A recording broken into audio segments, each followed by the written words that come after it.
Good afternoon, everyone, and welcome to our webinar for today, for September month.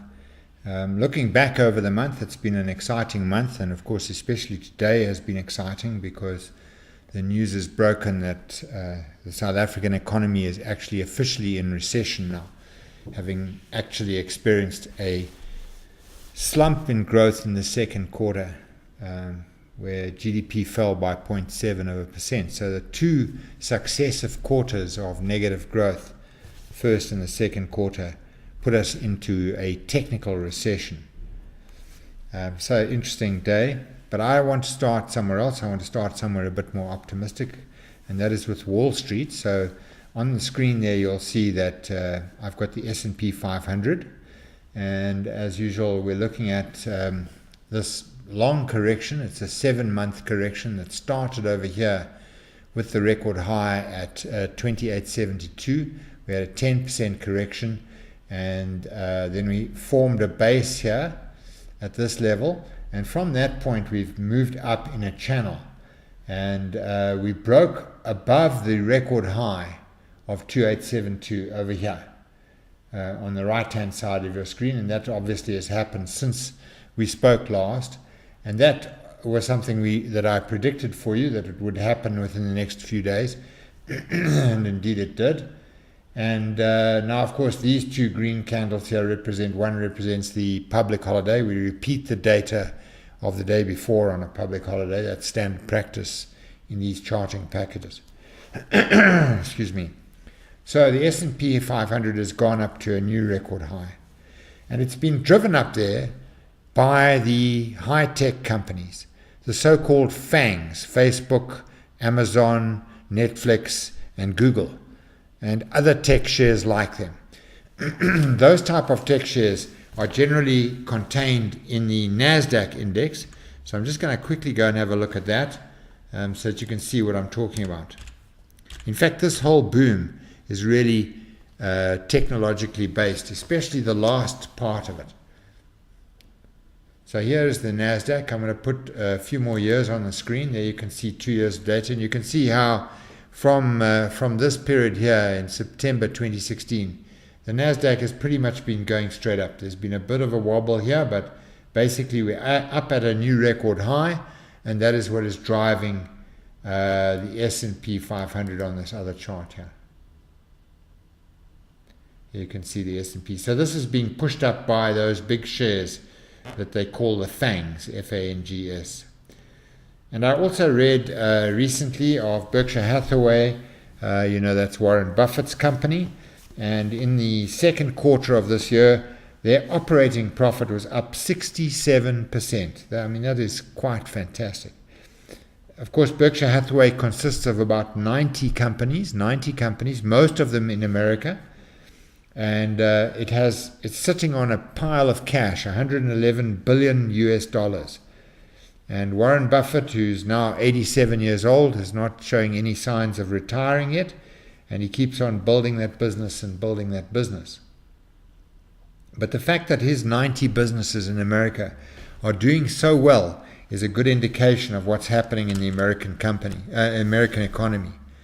And of course, the profits of the S&P 500 companies are improving steadily, and they are also what is pushing the S&P 500 up. The correction is now over because we've broken to a new record high. So this correction, which lasted 7 months, is finished, and that is part of a normal bull trend. If we look at the long-term pattern here, we can see the long-term bull trend, which started in March of 2009, and has been going up. It's had a couple of corrections. There's one, there's another, and this correction which we've been looking at here. And we're now at a new record high, so that means that the bull trend, which is now 9 years old, continues, much to the amazement of many people, I'm sure. Okay, so that bull trend is obviously being driven by the US economy and the prospects for that economy. The US economy is currently creating 210,000 new jobs every month on average. And Trump's little trade war with China and other countries like Canada and Europe is really almost irrelevant. The boom is being pushed along by the massive monetary policy stimulation which occurred after the subprime crisis in 2008. So that all that cash that was pumped into the world economy, and particularly into America, sloshing around looking for a home, some of it is finding its way into these S&P 500 companies. And of course, the boom in America is spreading now to Europe and also to the rest of the world. Certain economies in Europe are doing very well, like the Spanish economy is doing very well, and so on. Okay, now let's turn our attention to South Africa. Obviously, not nearly such a rosy picture here. The South African economy, GDP growth was expected to be 1.4% this year, and the Reserve Bank said 1.2%, but of course that is now extremely unlikely given today's figures on the GDP, which put us in a technical recession. The only real optimism about this country now exists in the American economy and the recovery in the world economy. Those things will drive the South African economy more or less no matter what our government does. And we'll see that feeding through. It'll come through steadily over the next couple of years. So you mustn't get too pessimistic about this technical recession. I know it's caused a big sell-off on shares in the market. I saw that shares like Capitec and Dis-Chem, which I follow all the time, were down more than 2%, Dis-Chem more than 3%. So they've taken a bit of a beating, but in my opinion, that represents a buying opportunity, and you should see it as such. Ramaphosa spoke earlier on this month about a 43 billion rand stimulus package. I think that's mainly a ploy to win votes for next year's election, because where's the money going to come from? Wherever you take it from, it's going to cause a decrease in economic activity in that area. So it doesn't really matter how you put that together. It's not really going to have much effect on our economy. This government is too short of funds. It doesn't have cash sitting in reserve to bring into a situation like this. South African Revenue Service, SARS, collected 50 billion rand less than the budget, and over the past 4 years, 100 billion less than they were supposed to. Partly because of the economy being so bad, of course. When the economy is bad, companies don't make such big profits. Less people have employment, so the tax base shrinks. The civil service, of course, have scored a nice wage settlement, and that wage settlement was 30 billion rand over the budget, and nobody quite knows where that extra 30 billion is going to come from.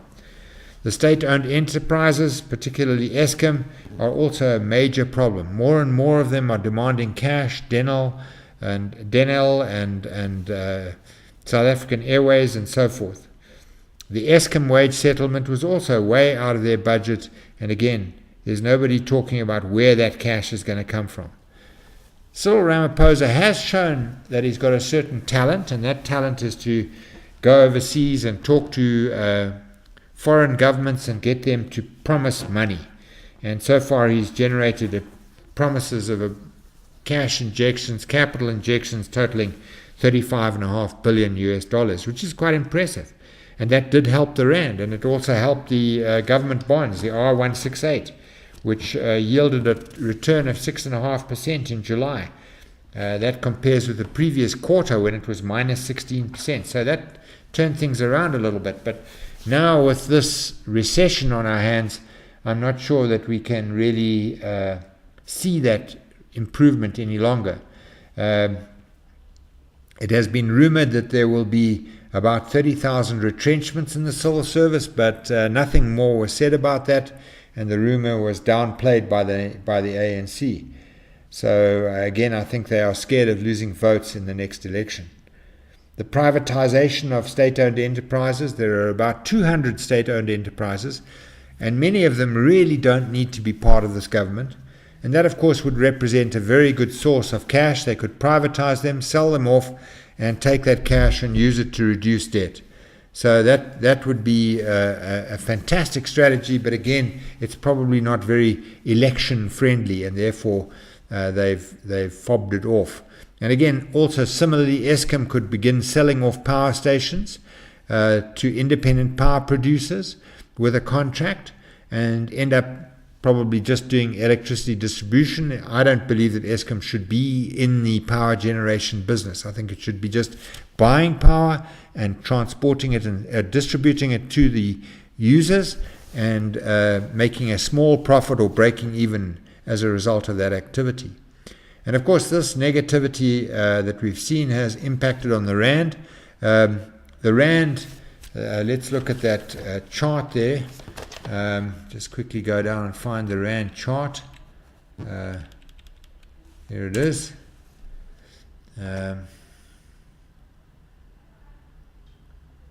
Let's get that on the screen. Put 5 years on. And there you can see the pattern. This is where Pravin Gordhan was appointed, and since then we've been in a nice strengthening channel, bounded by these two channel lines. But over the last few days, those channel lines have been broken, and they've been broken on the weak side. So today, the rand even fell further, and it fell to 15 rand 25. So it reached this point where my mouse is now, which just goes to show, that when a channel line is broken, as it was over here on the 8th of August, you need to pay attention, because that usually is the harbinger of more negative news in this case. And you can see how the rand has weakened significantly since then. And of course, a lot of that weakness is due to the events in Turkey, where the Turkish president has gone head-to-head with Donald Trump in a battle that he could never really win. The result of that is that Turkey's now got sanctions, and the lira has fallen 70%, the Turkish lira, and they're in big trouble. That, of course, they are an emerging market, and so all the emerging economies took some strain. South Africa, actually, funny enough, the least of the emerging markets. The rand fell less than the other emerging market currencies. Trump also decided to impose some sanctions on Russia, and that had a huge negative impact as well. Argentina is busy imploding from an economic point of view. They've got extraordinarily high interest rates, very, very high inflation. They're shutting down half of their government, according to their government at this stage, on a vicious austerity plan. And they also have an election coming up, so I don't know quite how they're going to marry those two things together. And of course, the final impact on the rand was today's announcement that we are officially in a recession. Part of the reason the rand has weakened like this is because international investment sentiment has shifted from being risk on to being risk off. And that, of course, means that investors overseas, big investors overseas, take their money out of a country like South Africa, emerging markets, and they put it into safe haven assets like the US T-bills. And at the moment, I think that South Africa has made that situation worse with its internal management, but it's a factor which is affecting all emerging market economies and all emerging market currencies. So the rand situation is being made worse by the expropriation of land without compensation. That unnerves for foreign investors. The Mantashe the other day said that landowners will be limited to 12,000 hectares of land. That also didn't help. The level of state indebtedness and the state-owned enterprises is not good. Moody's came out with a warning the other day, saying that we have to be careful with our fiscal situation. We're moving into a difficult situation fiscally. The Treasury, as you probably remember, estimated that the budget deficit would be 3.6% of GDP. Moody's says it's more likely to be 4%, and I'm inclined to agree with them. And of course, the rand is the most highly traded of the emerging market currencies. So when you get a shift from risk on to risk off, the rand tends to take the biggest punch, because overseas investors can get out of our currency very, very quickly and very easily. You may not be aware of this, but we have the most highly traded emerging market currency, where we trade 20% of our annual GDP every day. So the rand is trading roughly 51 billion rand per day, per trading day. So that makes that a very, very liquid market, which is good when we go back to risk on, because they will easily be able to bring their money back into the country. Let's hope that doesn't take too long to happen. All right, let's look at the commodities market. South African economy was, of course, built on commodities, principally gold, but also diamonds and later on platinum. But the gold market has been in a terrible state. Gold was the dominant export of this country until about 1980. In 1970, we mined 1,000 tons of gold. And by the time the ANC took over in 1994, we were only mining about half of that, 583 tons. But still at that stage, the gold mining industry employed nearly 400,000 people, 390,000 people. By 2017, the gold industry had shrunk enormously. We were down to 138 tons. So from 583, our production had dropped to 138 tons. And we were no longer the world's biggest gold producer. In fact, we're now the 8th largest producer. And from having 390,000 employees, the gold industry has now shrunk to having only 110,000 employed. And as you know, various gold mines like Lonmin and Impala, platinum mines are talking about retrenching further staff, so that will affect the platinum industry as well. Anglo Gold and Gold Fields, which used to be very big players in South Africa, now South Africa represents less than 10% of their total world production. They've diversified overseas. They're not interested in investing in this country because South Africa tends to be investment unfriendly. Having said all that, South Africa still has 40% of the world's known underground reserves of gold. But the problem with it is the cost of production. South Africa's cost of producing 1 ounce of gold is over $1,000 an ounce. And that is about 20% above the world average cost of production. And that's why we're slipping down the scale. And the third charter is taking far too long to produce. And there's big concern over the 1% trickle-down dividend that will go to a free carry of 10% in every mining company. That is really not good for the mining industry. It's very unfriendly from an investor's point of view. Kutifani, who is the CEO of Anglo American, says that they are not going to invest any further in South Africa until the new charter is produced and taken into law. Part of the Anglo group, of course, is De Beers, which is 85% owned by Anglo. And De Beers has got 16 exploration permits in South Africa to explore for diamonds.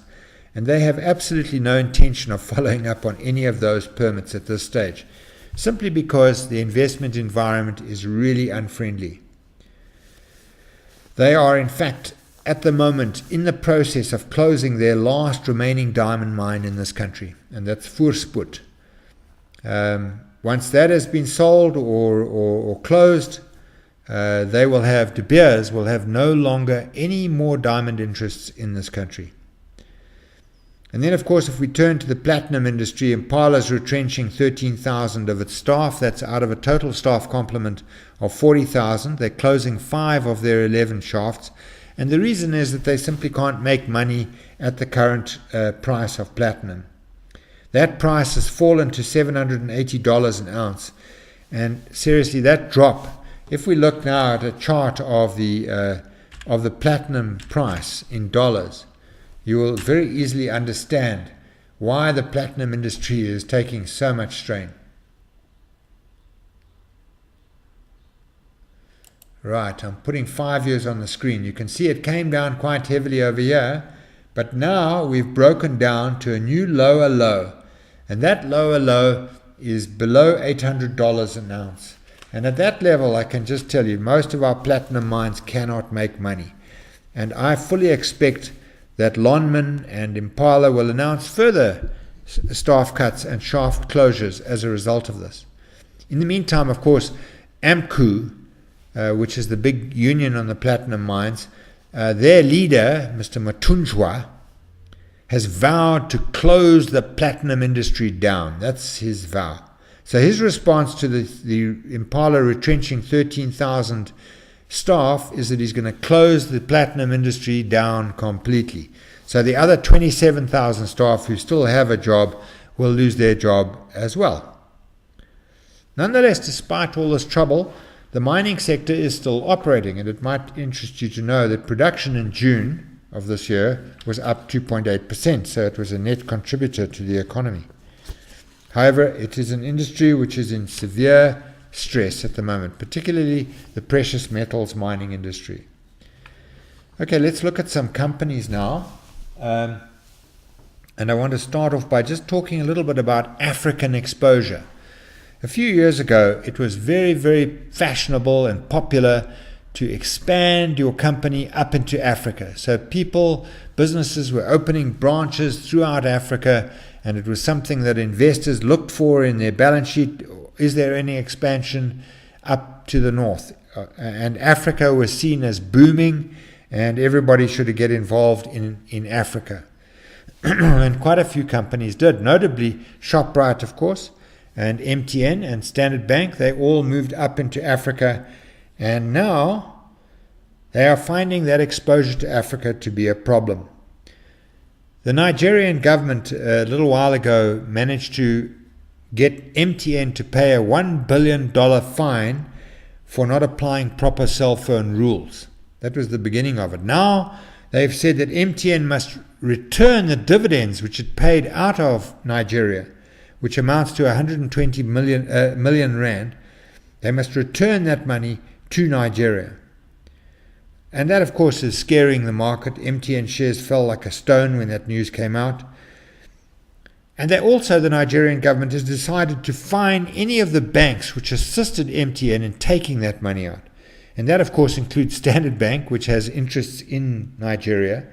And Standard has estimated that if they pay their share of the $16 million fine that is being imposed on the banks, it will cost them roughly 75 million rand. So that's of interest as well. At the same time, we have ShopRite, and ShopRite has got stores all over Africa. For example, it's got 60 stores in Angola, and Angola has suddenly found themselves suffering from a sharp increase in inflation. Their inflation is now above 20%. And their economy is stagnating because, of course, the oil price has not been what they hoped it was. But I must tell you, the oil price has not been the cause of this problem. This is a management problem. And they've been printing too much money, spending it too quickly, and the result has been high inflation. That has caused ShopRite a problem because they've got 60 stores in Angola, and they have the biggest exposure of all the retailers. ShopRite, of course, also has exposure in Nigeria, which we were talking about a moment ago. Angola has asked the World Bank for assistance to bail them out of this. And of course, Coronation, which owns 6.6% of MTN, has also seen its shares come off a little bit. So that exposure to Africa is no longer looking nearly as nice as it used to look. And I think investors are becoming wary of the unpredictability of African governments and what exactly they might do next. And that also applies to South Africa. What might we do next? Nobody could have predicted this expropriation without compensation issue, which the ANC has now made into a major issue. And that has unnerved investors badly. All right, and I'd like to talk a little bit about the property sector, because property has taken a bit of a beating this year. So to do that, I'm going to look at the property index, which is the SAPY, the JSE's SAPY index. And I'm going to just put a bit more data on the screen here. There you can see how the property index has collapsed. It's come down from this high level up here in December of the end of 2017, and it's collapsed from an index level of around 695, and it went all the way down by July this year, the beginning of July this year, to 514. So that's quite a sell-off in the property sector. In fact, the SAPY index, this index, has fallen 25.3%. Of course, a lot of that is due to the collapse of the Resilient group of companies. After the 361 Asset Management Company produced their report and suggested that the only reason that the Resilient group of companies, which by the way includes Green Bay, Rockcastle and Nepi, Nepi Rockcastle, sorry, and Fortress, was only at such high share prices because they were engaging in share manipulation and buying each other's shares in and out to push the market higher. All of those companies have come off very sharply, those rates. They're called real estate investment trusts, or rates. Of course, part of this fall in the SAPY index is due to the performance of the South African economy. We know that, for example, the average vacancy rate or level amongst offices in Joburg or in South Africa at the moment is 11.5%. That's very high. That is a very high vacancy rate, and it shows you the pain which the property industry is currently experiencing.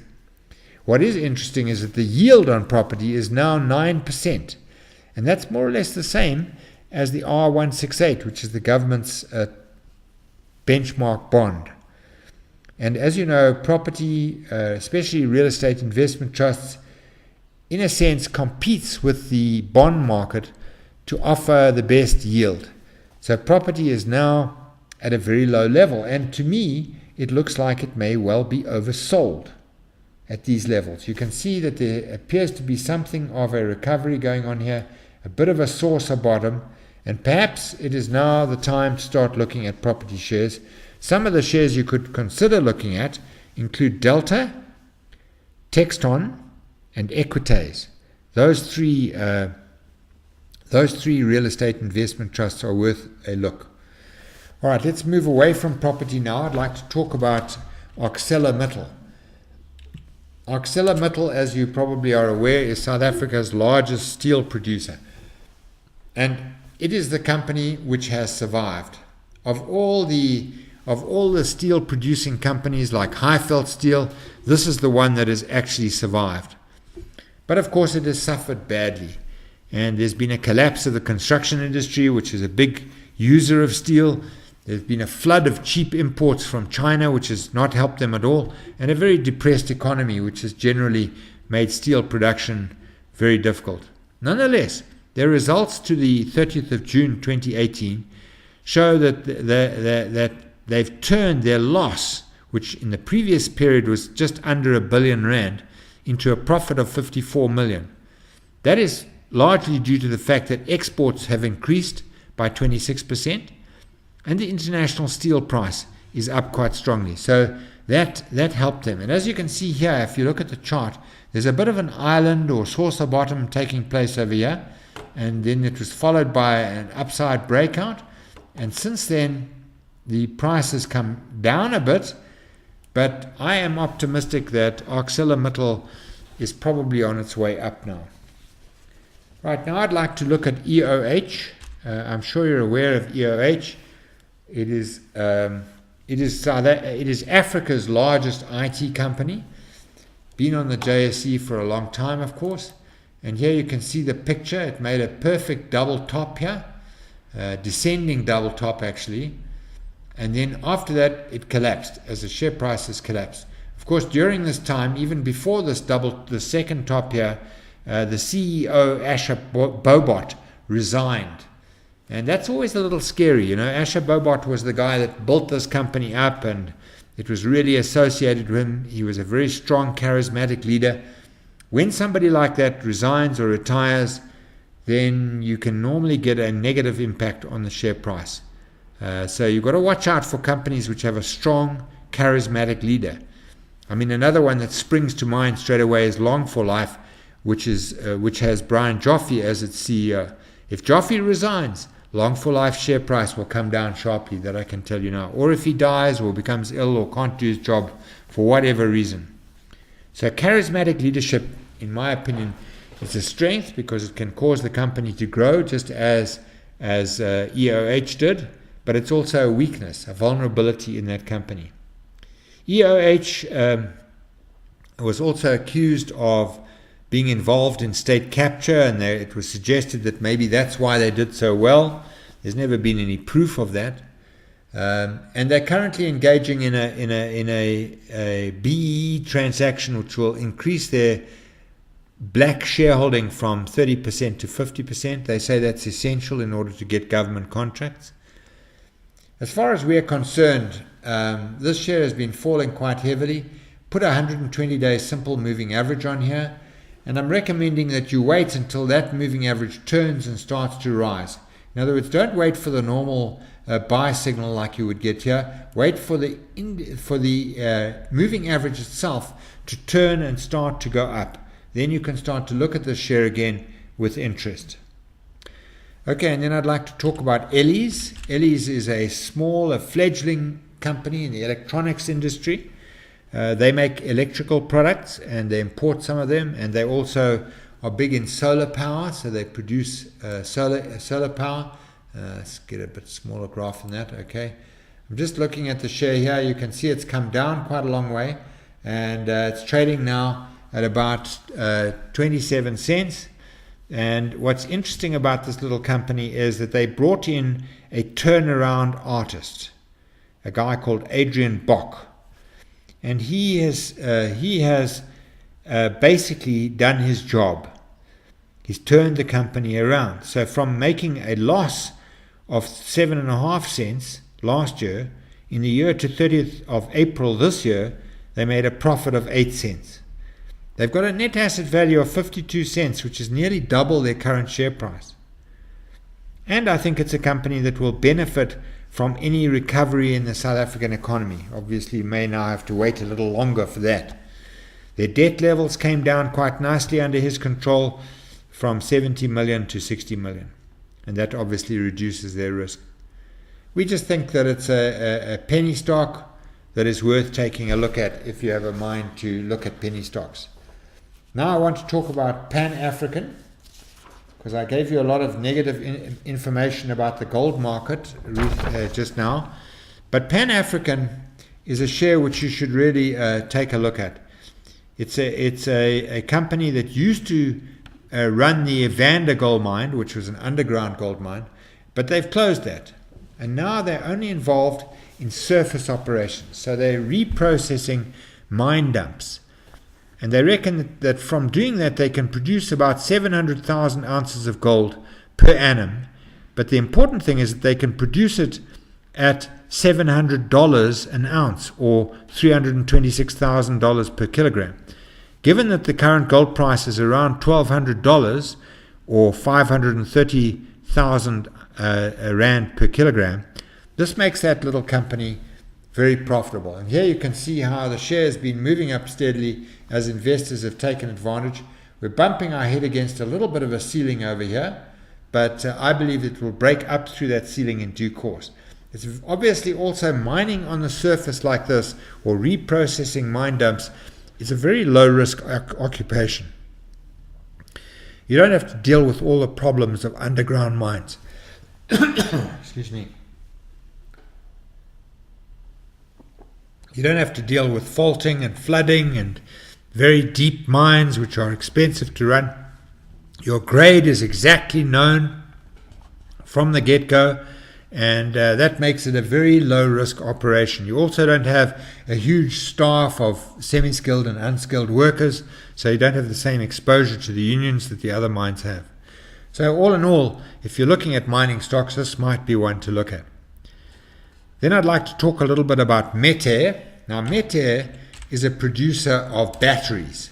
That's what they do. They've got interests in Africa and Europe, and also in Turkey, of course. Now, we know that the Turkish economy is taking a bit of strain, and there are difficulties over there because the Turkish lira has collapsed and so forth. We talked about that earlier.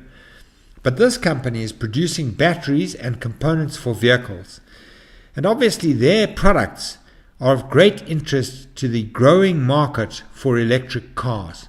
So what I'm suggesting is that this share, pretty cheap at these levels, 17 Rand 50, around that level, may be one that you want to take a look at.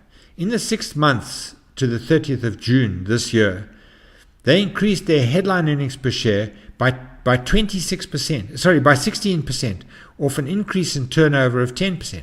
Now that means that they have improved their efficiency and they are doing really well. So I think that, yes, Mr. Trump is a problem for Turkey, but I think this company is one to definitely take a look at. The last share I'm going to look at today is Adcock Ingram. Now, you may remember that this was one of Brian Joffe's targets when he was still in control of Bidvest, and he managed to buy 37% of it and chase away the hostile company that was trying to buy it, which was from South America.